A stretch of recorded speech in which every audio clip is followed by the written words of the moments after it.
Last year, I bought myself a standing desk from a company called Moll, based in southern Germany.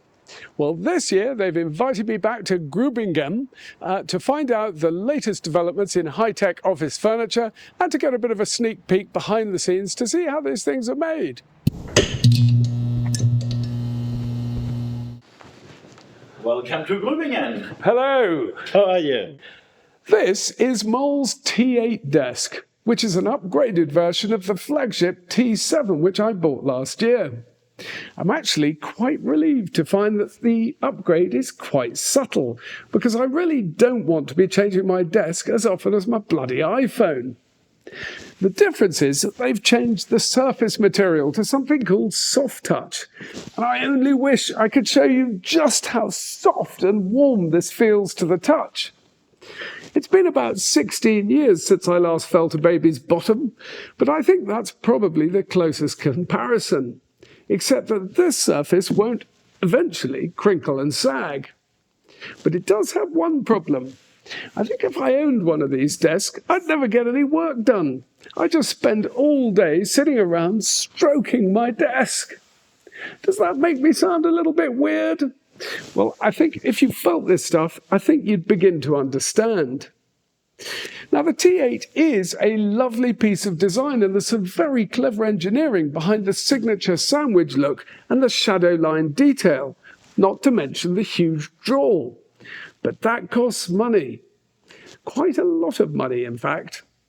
So it's good to see that Moll has launched a lower cost option called the T6. This has essentially the same legs and lifting mechanism as the T8, but instead of one big drawer front and back, there are 5 smaller ones, which are much easier to make.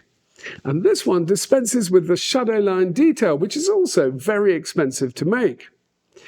The T6 also has built-in power sockets for all your gadgets, and the same gloriously soft touch surface.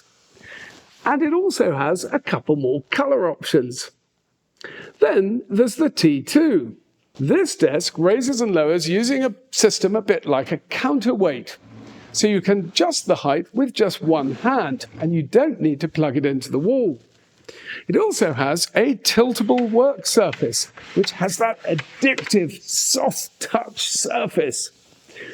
But the standout thing about this desk is the way you can add extra modules to create a massive 2 meters by 1 meter workspace. That's huge! Buy yourself a net and you could almost play a game of tennis on it. And that makes it ideal for anyone in the creative industries who has a lot of clobber. And finally, if you don't need quite that much space, then the company has also launched a stripped-down version called the T1. Now, while I'm here, Moll is kindly giving me a sneak peek behind the scenes to look at some of the tech they use to create furniture with greater precision than a human hand could ever achieve. Now, I don't know about you, but I'm a sucker for an industrial robot.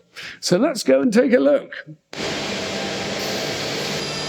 This is where huge pieces of wood arrive at the factory over there, where they're offloaded and then moved over to this huge machine here, which then saws them into the component parts. And this vast machine here is where they prepare the edges of the desk. And this thing, which it looks like you need a degree in nuclear physics to operate, is used to put the edges on round things.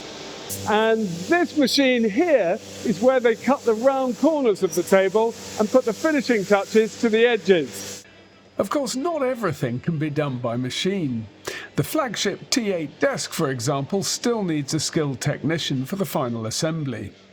So that's the latest news from the world of high-tech office furniture. Till the next time, I've been Arlo Guthrie reporting live from Gruibingen in southern Germany. Cheers! That's rather good. Oh, I'll have the rest of that.